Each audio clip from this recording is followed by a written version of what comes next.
right, here we go again. Hello, everyone.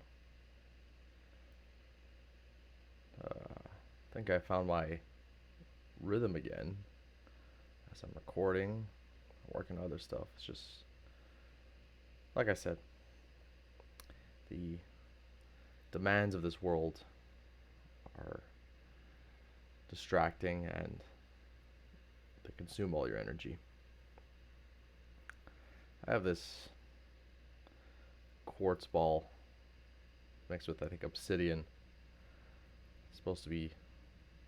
Uh, That's the thing with crystals. I don't understand why. You got one people that like praise everything about crystals, and then another group that says it's like demonic or some bullshit like that. But I don't see it that way. I just see it as a technology, right? Just like you would take a supplement. A supplement can't be demonic unless you're worshiping demons and trying to sacrifice babies. But the way I see it is crystals are sort of like an untapped technology that connects us to the metaphysical.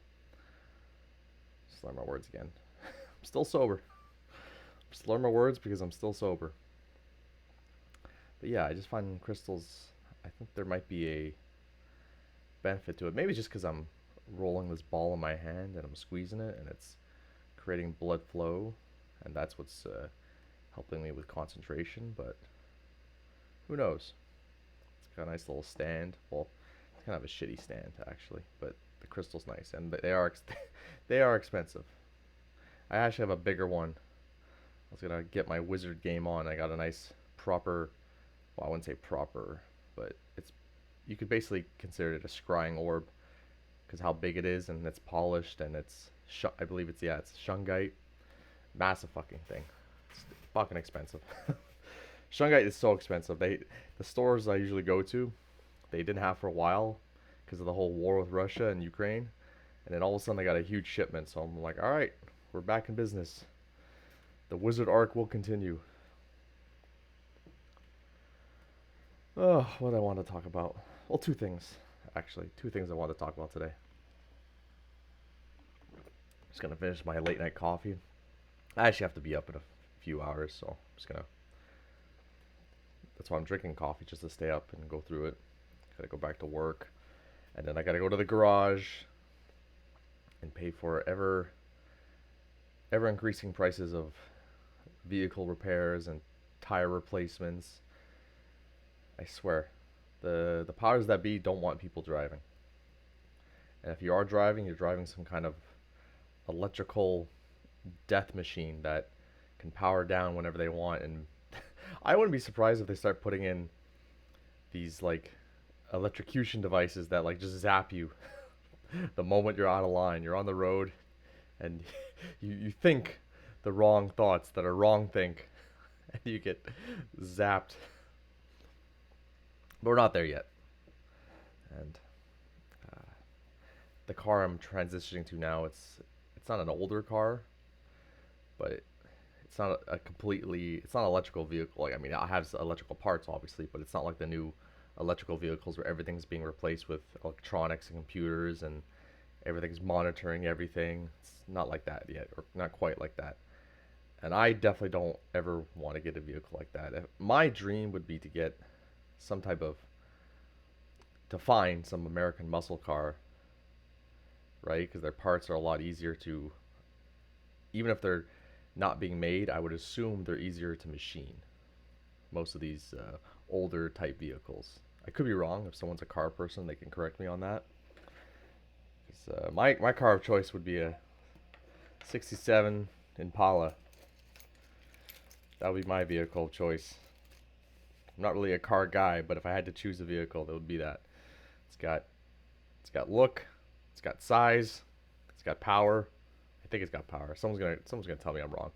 Anyways, two things.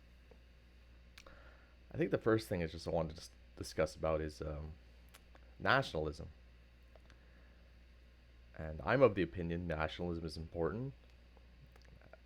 Other people, a lot of people today are trying to boohoo nationalism, or they try to associate it with some kind of overly far right extremist position, but that's not true at all. I think nationalism, or a nation, belonging to a nation is important in this life. Uh, in the Bible, they talk about nations being separate from one another, and the nation is your people. It's how you connect. You connect to your people, and it's often a shared ancestry, a shared heritage, and a shared language. So you can't have a nation of diversity, as a lot of political pundits and politicians and celebrities like to blab on about. You can't have a nation that's all about diversity, because otherwise you don't have a nation. You just have an area with a lot of different tribes that are being held together by promises and glue. And at any point, that could all fall apart. I don't believe that even individuals who are individuals like myself that feel isolated and ostracized, and though we desire to be on our own and figure things out for ourselves, we still long for that connection to a nation, to a people, to a people of our own.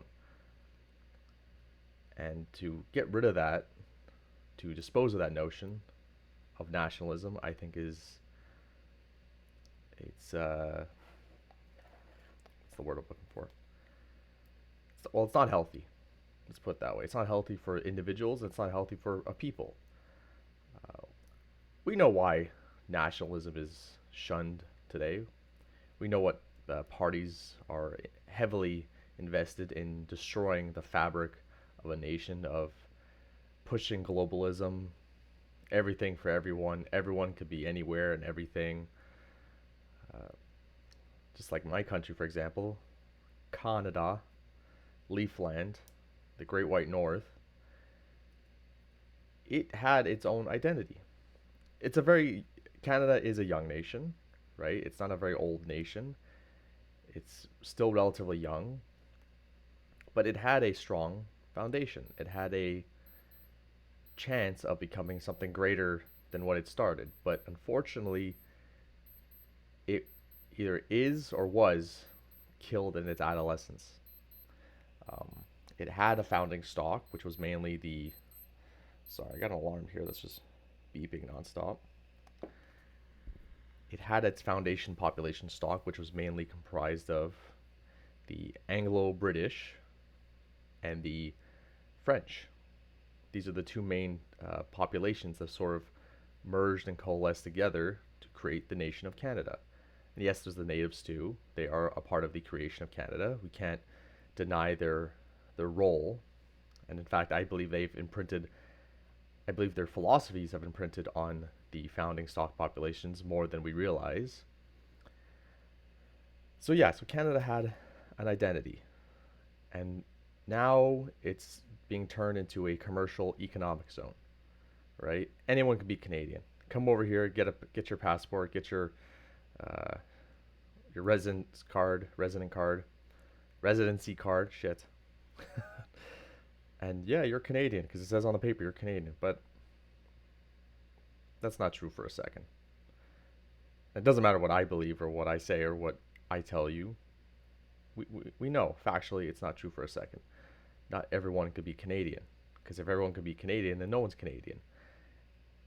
And that idea of just, oh, well, anybody could be this of a nation, well, that destroys the fabric of a nation. That weakens the fabric of a nation. It it erodes the foundations of what the nation is.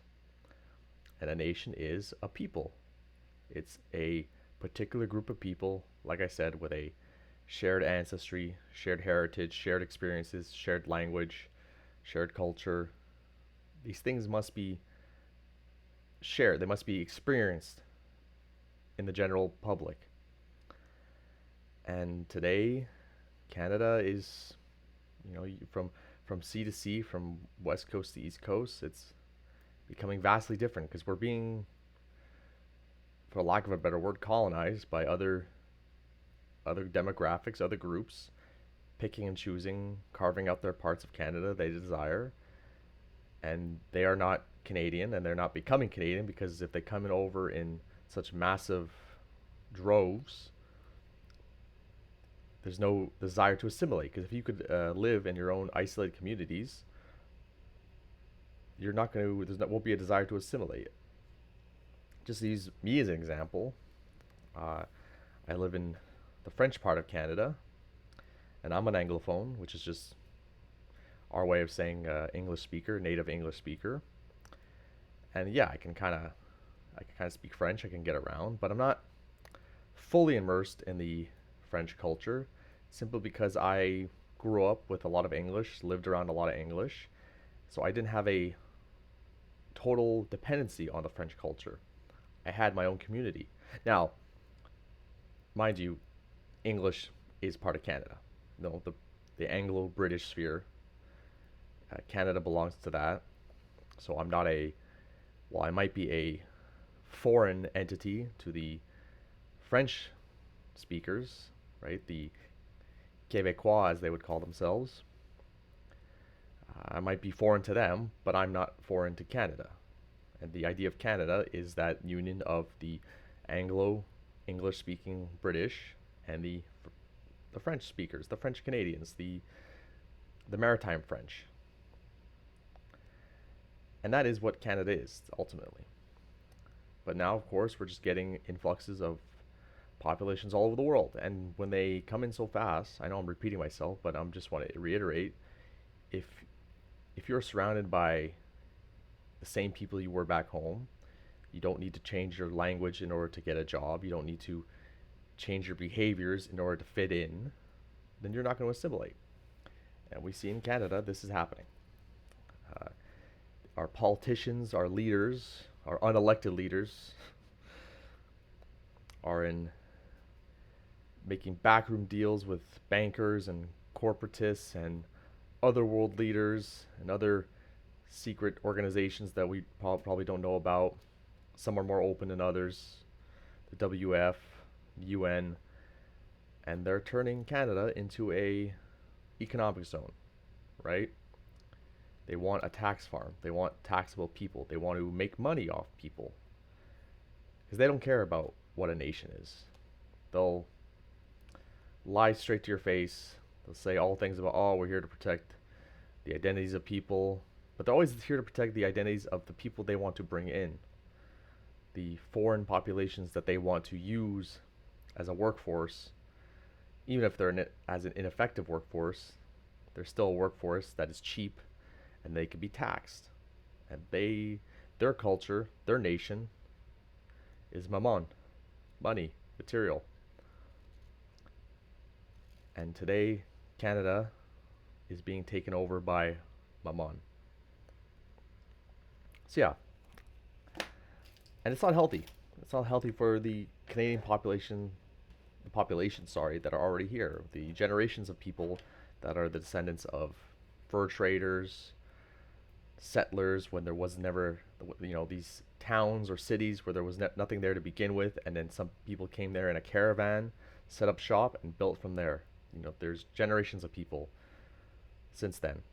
There's the maritimers, people that, they work the fisheries to feed the interior of the nation, and a lot of the times worked in the merchant vessels that brought supplies to Britain and other places during wartime, and all the explorers, right? And the tradesmen and the traders that ultimately built this country, they are being forgotten about and pushed aside. But maybe it's our fault. Maybe it's our maybe this is divine justice. We abandoned God, so he abandoned us. Maybe it's because we lost our edge. Maybe it's because we became too soft, too liberal. Maybe it's because we simply were not paying attention and we were too comfortable with all of our riches, and we didn't realize the enemies had already broken through the gates and infected every caste of our society. And it's funny that I'm using the word caste. Western societies don't really have a caste system, right? Yes, people fall into different categories. We have the rich, or the wealthy elite, the rich, the middle class, the poor, But the middle class is a very specific Western thing. That's the, the backbone, the workforce, the workhorse of Western society is the middle class. It's always existed. It's not something of a modern invention. It's actually something that's always existed. Because the really poor are the people that are basically living in slums and filth. That's not the normal caste system of Western society. The middle class is. It's the everyday laborer, the everyday worker, the everyday craftsman, the everyday, plumber, delivery merchant, whatever you want to call it, whatever shipwright. That's not probably the shipwright is a structure or a setting, not the. I don't think that's an actual job title, but you get my meaning. And the middle class is being traded in because the middle class has always been a sort of also citizen soldier type, right? Ever since the Roman period, the legions, the armies were made up of citizen soldiers, people that worked the farms, they had crafts, they had trades, but in times of need, they would go to war. They would leave their crafts, leave their farms, and they would go fight for their country. We don't have that anymore. We don't have barbarians at the gate, at least not in the same way. So we don't need this middle class that's relatively educated, relatively proud, relatively adept at a multitude of tasks. The powers that be don't need this anymore, right? So they're trading in the middle class for, we'll say, a weaker caliber of people. They want a caliber of people that are just smart enough to work, so that they can be taxed and they can produce. That's it. They don't want people to question things. They don't want people to take part in the leadership and the direction of the quote unquote nation, because like I said, it's an economic zone. It's more, at this point, it's a business. Our leaders are running our countries like businesses and basing everything on ROI and quarterly updates, and they don't care about the spirit of a nation or the soul of a people. This is not just happening in Canada. This is happening across the West, and we already know this. I'm not the first. If you're watching this, and this is the first you're hearing of it, well then you've been living under a rock. Because I'm definitely not the first person. I'm not even the biggest person talking about this, but it's just something I wanted to talk about, and from my perspective, I've noticed this slow. Man, I'm gonna have to edit out. Like, I'm slurring my words like crazy. I gotta start drinking again. Seriously, I gotta like lubricate my brain, polish the lips with whiskey or something, or tequila. Drinking a sparkling water. Trying to stay hydrated. But I've noticed this since growing up, the slow refusal to acknowledge a nation, to accept that we're a specific nation. We have to always give credit to these minorities or unique demographics for some other reason. There was never this strong push to unify us as one nation, one people, and that's been a mistake. Well, it's not just a mistake. It's orchestrated, right? We know this. There's people in power. They want this. This has been happening for a long time. But just the laymen that have sort of been experiencing it, I think a lot of people just sort of have gone along with it. I have friends and family that have sort of gone along with it, and anytime I speak up about it, they either look at me with a like I have a hole in my head, or they make accusations against me that I'm somehow this nasty, xenophobic person. But I mean, technically, you should be. If you love your nation, love your people, then you should be a little xenophobic. And which brings me to my next part of this nationalism rant. This isn't actually the second point. This is just the next part of the first point.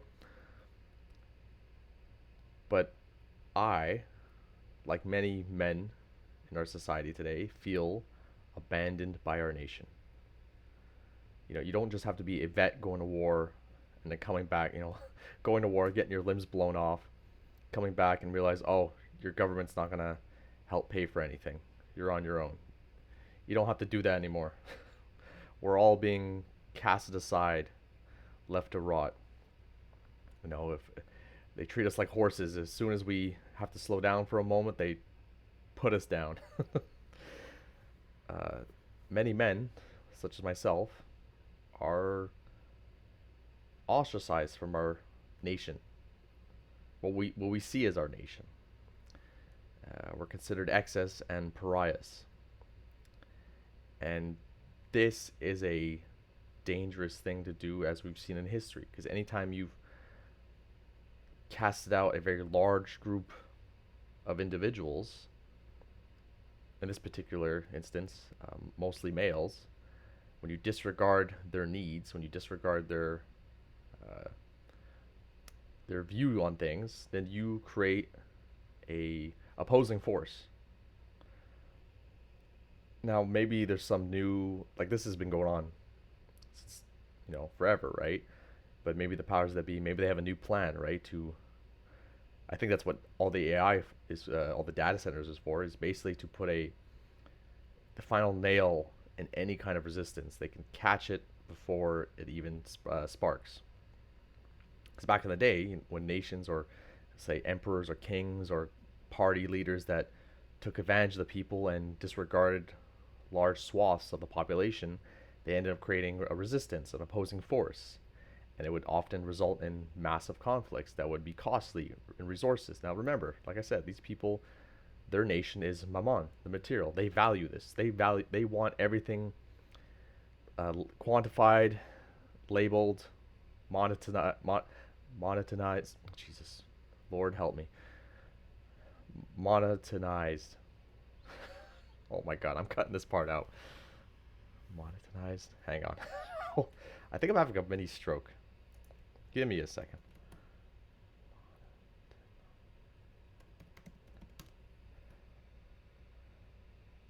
Monetized. Oh my God. Monetized. I'm cutting this out. No, I'm cutting this out. I'm not leaving this in. Or you know what? Maybe I will leave it in. You could all laugh at me. I don't care. I should know most of these words. I should. I'm not this retarded. I'm not like Ricky from Trailer Park Boys, who's only got his grade 11. I should know this stuff. I don't know. I really think the sobriety is not doing me. I mean, physically, I'm starting to look really good. I'm losing a lot of weight, getting shredded, getting that, get my abs back. But my brain is, it's yearning, it's thirsty. Yeah, so the powers that be, they want everything with a price, and they want everything with a price on it to be respected and to be. They want those energy credits, right? They don't want to have any loss of energy credits. So they're going to control every aspect of everything, every bit of movement, every exchange of hands, every exchange of goods, even breathing and water. They want to monetize. There we go. I got it. And because the data centers, they're using up so much water because they feel they've purchased the water, right? They don't care about ecosystems and towns being, going dry, because they feel, well, they've monetized. Oh my God, monetize. Jesus help me. They feel they've bought the water. They can do as they please. They can do as they see fit, and that's how they see the world. They only see money. They only see energy credits. And this has been going on for a long time. They've been fighting the idea of the nation, because the idea of a nation can challenge this globalized, monetized worldview, right? A people with a sense of spirit, a sense of connection to the land that they inhabit, because they work the land, they farm the land, they live in the land, they die in the land. This goes counter to their philosophy, because they don't see the spirit, or at least they don't value the spirit. They only value the physical, the material plane, this matrix or cube that we inhabit. They only value Saturn. So yeah, where was I going with this rant? I don't know anymore. It's not like anyone's listening. Thank God. With me stuttering and slurring my words, can barely speak English. I speaks the good words. I speakles very well. I gotta start drinking again.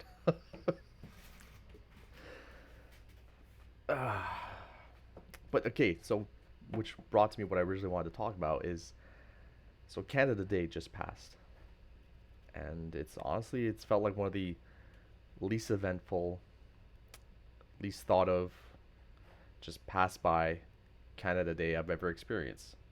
And it's supposed to be a day of celebrating the nation, and I feel so disillusioned with my country. I feel, casted out by my peers. I got no one to celebrate a culture with. We've all become isolated in our own pockets, our own little worlds, whether that be in front of a computer or out in a cabin in the wilderness or in a nomadic fashion, right? These digital nomads, or maybe a true nomad like a hobo riding from train cart to train cart. But me, like many of you, are disillusioned, and it feels like there's nothing to celebrate anymore. Don't get me wrong, there's still creature comforts. Of course, there's still creature comforts. But as I've discussed before, and as we all know, creature comforts are only a small part of the equation. And the powers that be push this narrative that, oh, well, if you have creature comforts, you should be thankful. Because they don't see the spirit. They don't value the spirit. They're, they don't value art. They don't value architecture. They don't value the things that make us truly human, are striving towards something greater than us, are striving towards God. They don't value this. And so, because they don't value this, they've created this environment where now we have nothing to celebrate.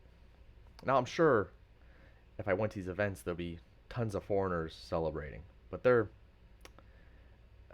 if you ask me, a lot of these foreigners, they're like NPCs. They ride the waves. They're like algae. They don't think about these things. They're happy because their home nations fucking suck, and they've been allowed to come in droves to essentially take over. And they're not celebrating Canada. They're celebrating their own chance of creating their own nation. They're within our nation. And that just, I'm sorry, but this disappoints me because I see flags being waved around all over my city, and they're not Canadian flags. They're foreign flags. Granted, maybe it's because of the World Cup. But again, why aren't more people waving our flags? I even work with someone, and a coworker asked him, because he's from out of the country, he's just here to get his residency card. And like, he was asked, "So what do you identify more with, the English Canadians or the French Canadians?" And he said neither, because he's a North African.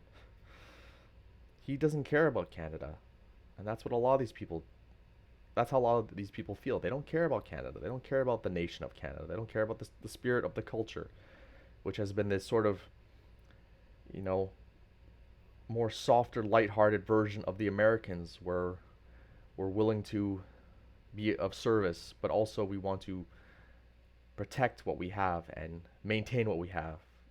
I mean, Canada is known for its vast wildernesses and forests and ecosystems, and we value this. We protect this. We have this sort of, while we don't worship the animals like in some type of pagan culture, we've adopted this Native American uh, gratefulness for the natural world, right? It's of God. It's given to us by God.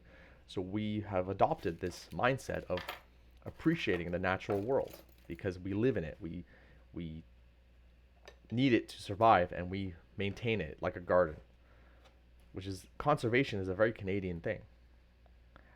We have, national parks that are probably bigger than most countries, and we have a wide range of different ecosystems and different environments, ranging from somewhat rainforest types to deserts to tundras to dense forests to beaches, and this culture of appreciating nature, of why we recycle, why we try to, you know, make sure we're not throwing our garbage directly on the fucking ground, not polluting our rivers, not polluting our lakes, composting.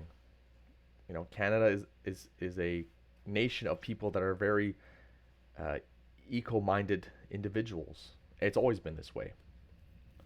Granted, you can point out there's instances where people are not, where there's a dump here or a company dumping shit there. Yes, of course, this happens everywhere. This happens everywhere, but that's not the norm. And a lot of these newcomers that are coming to the country, they don't value the natural world. They don't value the natural world because they are always at its mercy. People from different parts of Africa, parts of South Asia, or even Asia, these people are always at the mercy of nature because they have not found a way to master their environments. They have not mastered their own environments. They just consume and pollute. And because they don't value the natural world, they're not going to value the natural world here in Canada. Our pristine rivers, our pristine forests, they'll just burn whatever they want just for shits and giggles. They'll just dump stuff into the rivers. Even if they say they're, we're paying homage to our pagan gods, but it's all these, you know, papier mache figurines with glue, with toxic glue that they're dumping into streams and stuff. I've worked in a lot of, uh, factory and the type of environments where they're dirty, but they don't have to be that dirty. And then when you work with people that are from out of Canada, their regard for garbage on the ground or throwing or littering or putting something where it belongs is not the same as us. And it's never going to change. It's never going to change. It's ingrained in their DNA. And yes, you can the no true Scotsman fallacy. There's always individuals that are wanting, they value what Canada has and they appreciate what Canada has and they want to be part of the Canadian culture, but because they come in and they support their own groups, it's never going to change, because if they keep supporting their own groups of people, well then the Canada that they desire, that they see, is going to become something that they don't desire. It's going to become more like back home.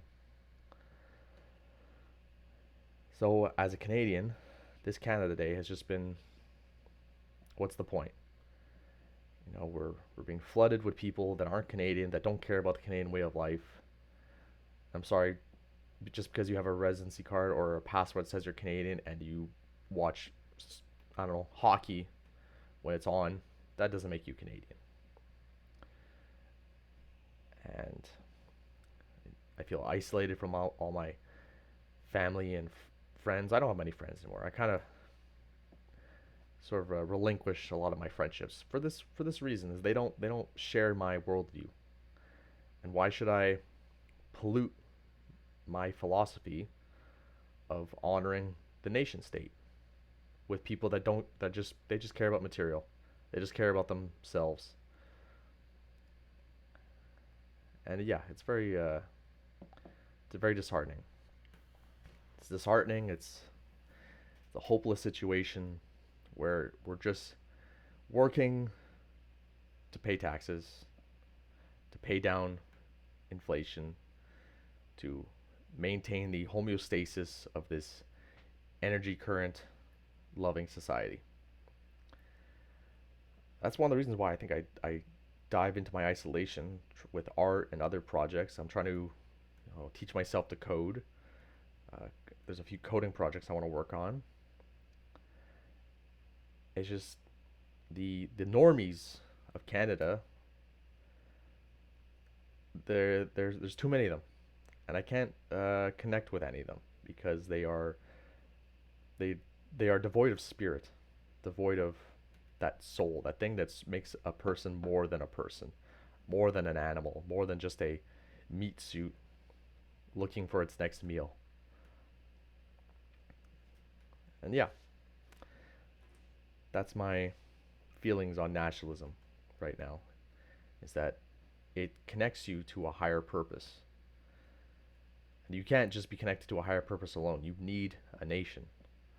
The Bible teaches you this. You can't just, yes, you can pray to God on your own, but it's better with a community, with the church, with your group, with your nation, to strive for something greater than yourself together. And today that has been lost. Where even the people that do support this idea, they're so spread out and divided that nothing can coalesce. The usable energy, entropy has taken its lion's share, and the powers that be are making sure that this happens.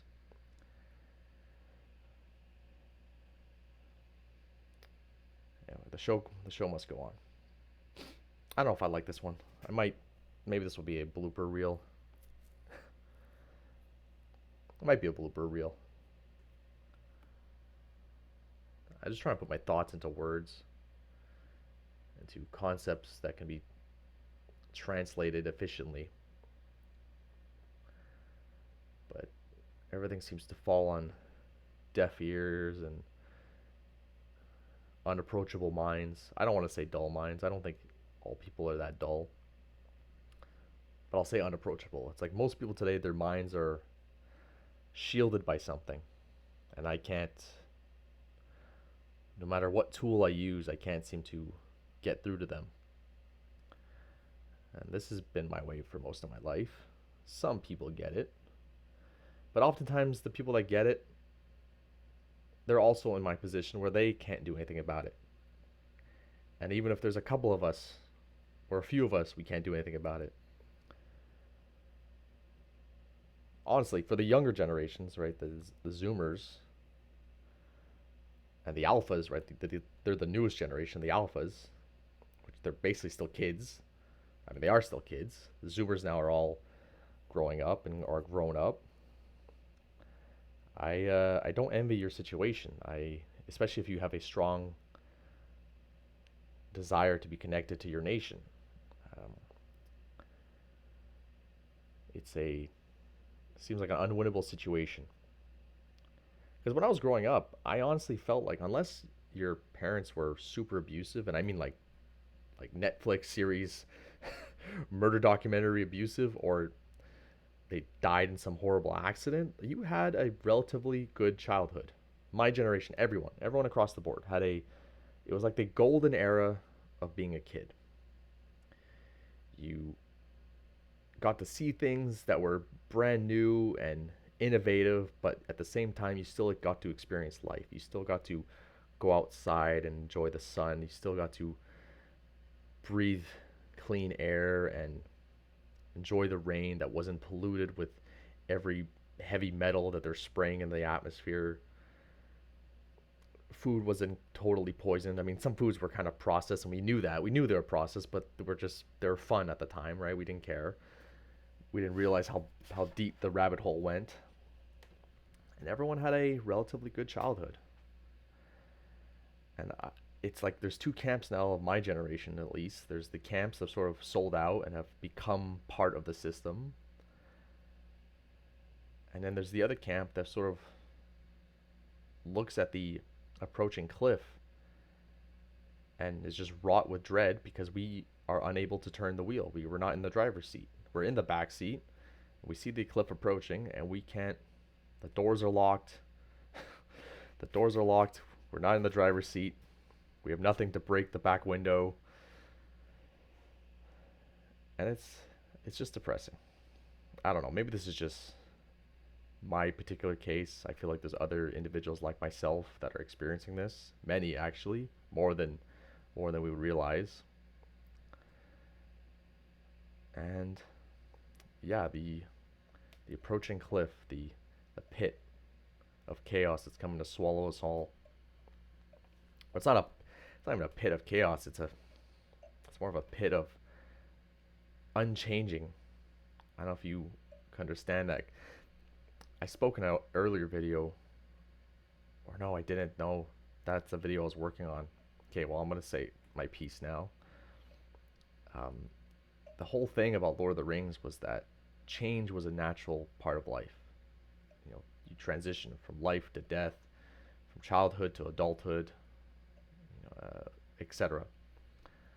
But Sauron, okay, he didn't want a, a changing world. He wanted an unchanged world. He wanted to quantify everything. He wanted to basically solidify everything in place, in time. He didn't want anything to be, uh, he wanted everything controlled, right? And that's what's happening. We're living in a world that everything is going to be so controlled that nothing can change. Everything will stagnate. It's like water. When water stops moving, it becomes stagnant, and nasty bacteria and other grotesque start forming in it when it's not moving. And life is like that too. Society's like that. When things become so stagnant that nothing can happen, no change can happen, that's when the rot sets in. And it's happening now. The rot has already set in because of this unchangedness. And it's, I guess, this cliff, this proverbial cliff I'm describing, is a critical point of no return, to the point where no change can happen, no healthy change can happen. And entropy would have won. This, and the powers that be sort of, they seem, that's what I'm having this conflict where entropy is this sort of unseen force that sort of takes away usable energy and prevents things from happening. Or so many things happen that nothing can happen. But then why would the powers that be want this? Are they trying to freeze everything in time? Do they want life to just come to a halt? Because if they want life to just come to a halt, why wouldn't they just nuke everything, right? Why the slow death? Why not just end it all quickly? I've heard other people talk about AI, that they're trying to use AI to live forever in bunkers. Maybe that's what these data centers are for. They're trying to figure out how to live in a virtual world forever. Maybe that's the trick. Maybe they're trying to avoid, they themselves are trying to avoid death, but they're, as a result of them trying to avoid death, the rest of the world is slowly rotting and slowly become unchanging. Not like a good kind of rot where, a tree falls down, as it decays, it mushrooms break it down and becomes a home for animals, or it provides nutrients for the soil. Not a good kind of change, like a slow, stagnant warehouse, like stale air, still water type environment, and that's what society is turning into. And this anti-nationalism sentiment is helping this eventuality, right? Because just like how nations change, right? Nations are healthy organisms. And yes, sometimes nations eventually decline, fade, become something else. But that's, let's be honest with ourselves, they're not trying to change Canada into another nation. They don't want nations at all. They don't want separate healthy organisms that can challenge the status quo. They just want everything to stagnate. They want to use up every bit of energy as possible to slow their own eventuality of death. But in the process, they're draining all the usable change in the world. We'll call it that. The usable change in the world is disappearing. And there's not a lot of people that I can relate to on this. Or maybe I'm just insane. Maybe this is just all in my head. This is just a natural effect of getting older and having not achieved much else. And I understand that. I can attest to that. I've made mistakes, underachieved, wasted time.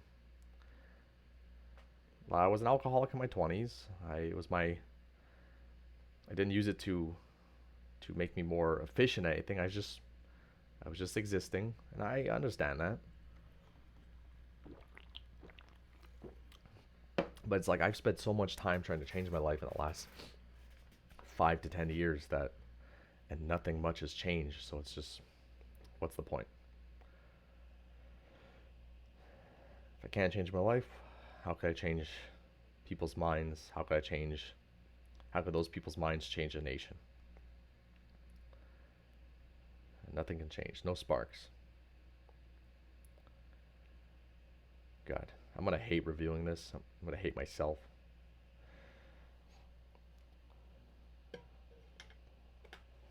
That's what I definitely think. I think the powers that be hate themselves. I think they hate who they are. They're so disgusted. I think that's what ultimately comes down to. They're not.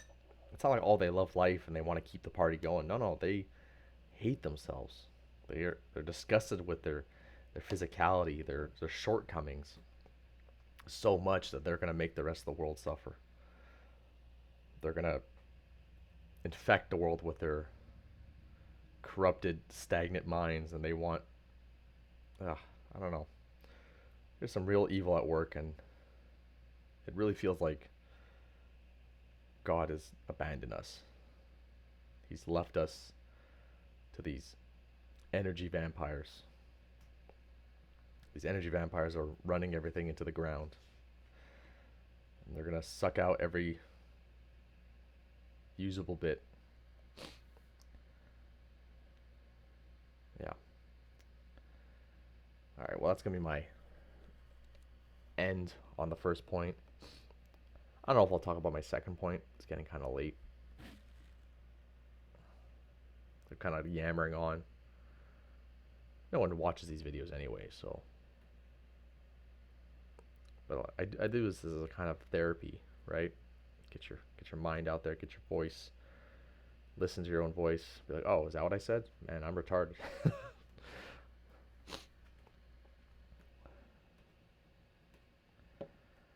Yeah, I think I'll save the second part for another video because it's a big one. I just wanted to point out that Canada doesn't feel like Canada anymore. Just every job that I worked at in the last 5 to 10 years, I've just felt just not with my own people. Always surrounded by other tribes, alone. I don't want my own tribe to back me up. And after a while, it weighs on you. You try to, I didn't grow up in a super white. I didn't grow up in a super right wing environment. It was pretty liberal.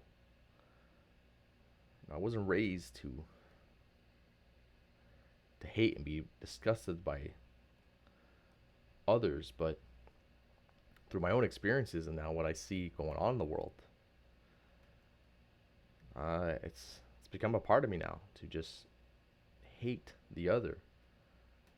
And I never wanted to, but there's always something that just every time I try to see the good or the benefit of the doubt or give the benefit of the doubt, something comes along to shatter it. And I'm fighting hard to not become that, that hardened heart. Like I believe in the nation. I believe the sense of a nation, and I believe Western nations are better than most in terms of spirit. Okay, like yeah, there's some Asian nations, Asian cultures that are very efficient and very hardworking, and they build very productive and functional societies. But sometimes there's a spirit they lack, because it's again you look at Asian cultures, right? I'm not gonna talk about Japanese. I think Japanese are a very unique group of people where they understand this spirit part.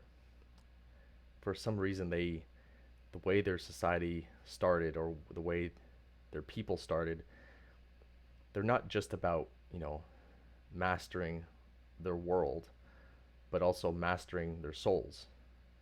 They're very unique in this regard. I think that's why a lot of white people sort of romanticize Japanese, or at least Japanese societies, because we are of that same spirit, that same Faustian spirit. We yearn to discover more, to build more, to master ourselves. We yearn for this,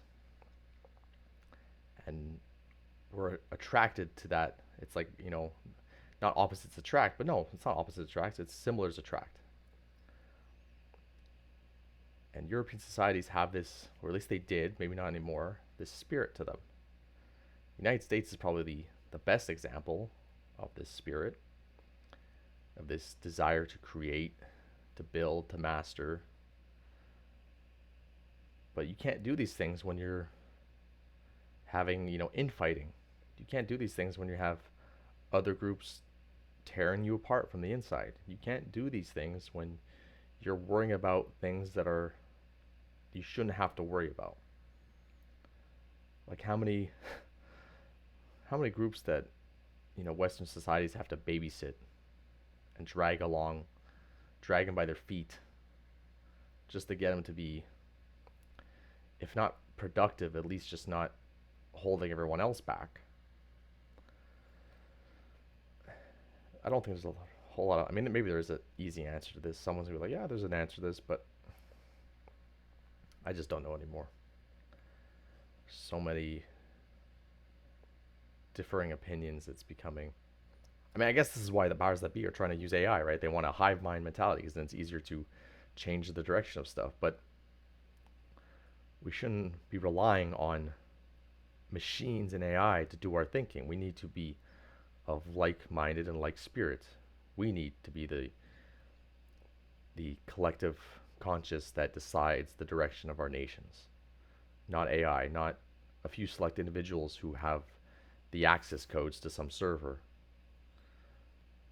We, the people, the American Constitution, we the people. And I know I'm Canadian. Well, technically I'm both. Yeah, I got dual citizenship. What? But we the people. And right now, we the people are fucked. And we don't see how fucked we are, and we don't see the cliff approaching.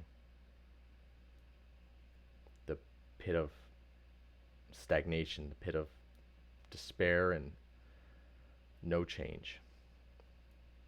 Like change is good. Like you have to accept a certain amount of change. Too much change is bad. Oh, as we know, conflicts, wars, famines, ecological disasters. But small, steady change. Oh, for fuck's sakes! I don't know. I'm really sorry, ladies and gentlemen. This is probably the worst recording yet. Can't speak. Can't enunciate.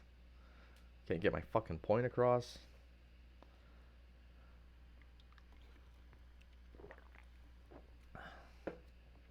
All right. I'll save my rant for another night.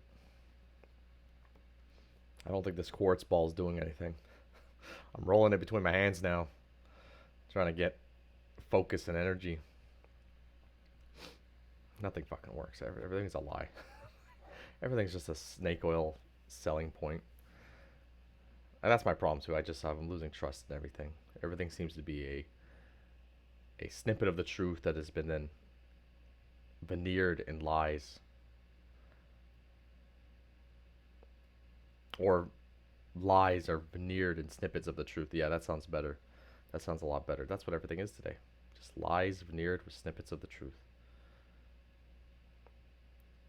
That's a good saying. I like that one. All right, I'm gonna keep this. Definitely gonna keep this one up. Anyways, yeah, it's it's hard. It's hard for a lot of people today. And I wasn't raised to not trust the other, but I know there are groups now that don't. All these people coming in, they don't care about Canadian people. Indians hate all white people. Doesn't matter what country you're from. They associate white people with everything bad because some white people did some things to their people back in the day. They feel that all white people deserve retribution. That's a good video I want to do. I got nothing good to say about the Indian culture and the Indian society. That'll be a very in-depth video. Maybe if enough people ask for that. But I got nothing good to say about that. I've worked with a lot of them. Honestly, everything they do is just to save face, to keep up appearances. And these are the people that are flooding into my country. I mean, shit. Canada was what, like 40 million before the pandemic. Now we're like 46. Like 90% of that is just people from India. So that's what, like 5 to 10% of the population that's already not really Canadian and won't assimilate, that will do their own thing, that will keep to their own collectives, that will hire their own people. We're not, Canadians are not allowed to discriminate, but the Indians will discriminate. They get someone in HR and they'll only hire in HR they'll only hire Indian candidates. I even have a CV written up, and my name is written in a way that sounds Indian. I thought about using it if I ever have to go looking for another job, and I think it'll work because it sounds very Indian the way it's spelt. But that's the reality.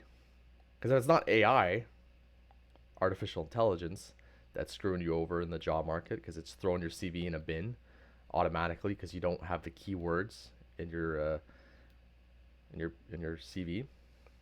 It's another Indian.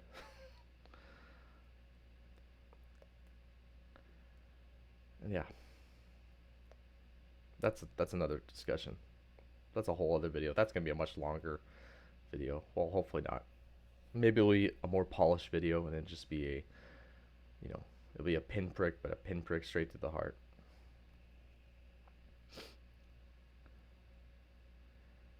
Yeah. Anyways, that's enough for now. Till next time. Good night, everyone. God bless. Even my opponents and enemies. Good luck. Godspeed.